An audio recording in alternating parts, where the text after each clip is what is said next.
G'day everyone, it's Ken from down here in Australia. Thought I'd do a quick review today on some of the gear I use. It's all heavy gear, so it's not backpackable type of gear, unless you're fitter than I am. So it's the stuff that I use when I can do short walks in, or I can just pull it out of the boot of the car and set up. It's all made by Leofoto, which is a Chinese company. They've used some poetic license and borrowed some ideas from Really Right Stuff. In actual fact, so much so it's almost a clone of Really Right Stuff gear, a lot of it. However, it is very good quality, and you get it for about half to 3/4 of the price you would Really Right Stuff. So it's worth a look. The first thing we're going to do is look at the tripod.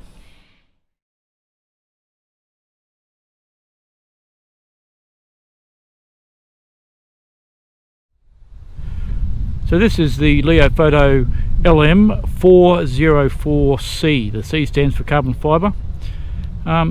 Screw type adjustment on the legs, 3 sections.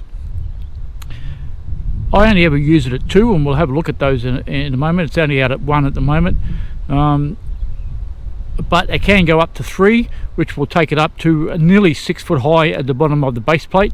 So it's pretty unusable at full extension. Unless you're standing on a stepladder. Very sturdy construction.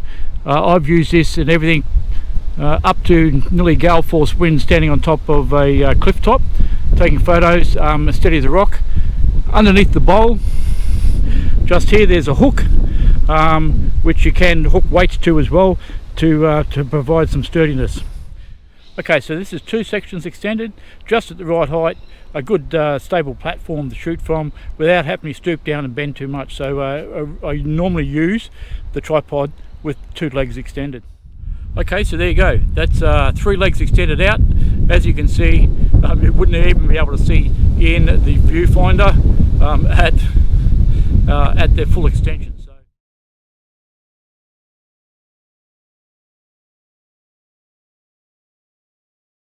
Okay, we'll now look at my levelling base. I use this underneath every head. It makes it so much easier to level the head and have that nice straight horizon that you're looking for at all time. This is the Leofoto LB75. Pretty simple. Unlock, and then you can pivot around to get to wherever you need to on uneven surfaces. Once you've got it, either from the spirit levels here, spirit levels on the head, or even the in-camera level, lock it off, and it's rock solid. So it's at that level base.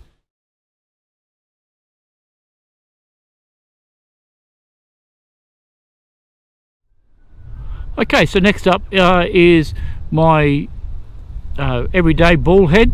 Again, Leofoto LH55.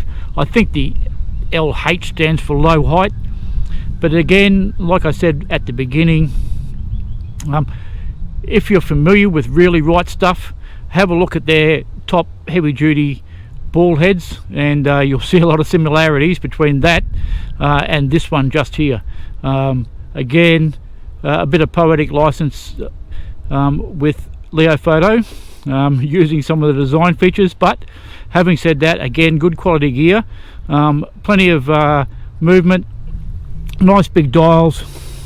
So you have base lock, or rotation lock, ball lock, and that just gives you some resistance around, and you can lock the ball up on the other side with the big knob on this side. So pretty good. Well, not pretty good, I use it all the time. So I really like this ball head. And again, can be, you've got two slots to be able to turn the camera down from landscape to portrait. Yeah, it's a good ball head, what can I say.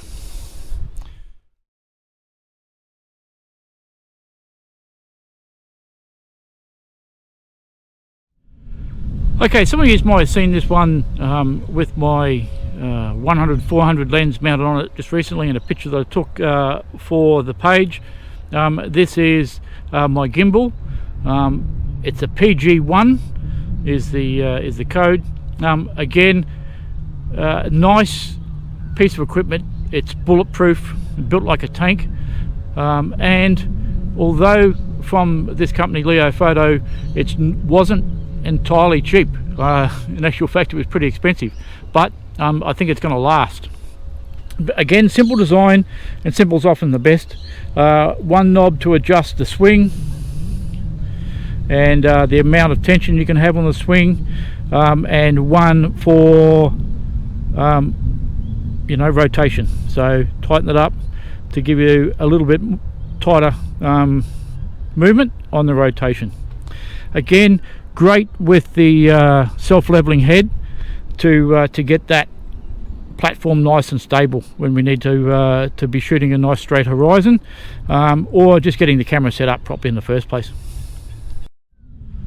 There we go, there it is, mounted up with the 100-400. Again, nice and easy. Bit more tightness there for the swing. Really good for keeping it stable and giving you a bit more control over the camera. And for those guys that have got the big primes and the big zooms, they also have a plate that goes in holding the foot and extends back when the body of the camera is a fair way away from the lens. It gives you 2 mounting points, so the plate will come all the way back. It has a arc of Swiss that goes onto the base plate of the camera, and so you've got 2 attachment points, even more stable for when you're shooting. Okay, that's it for today.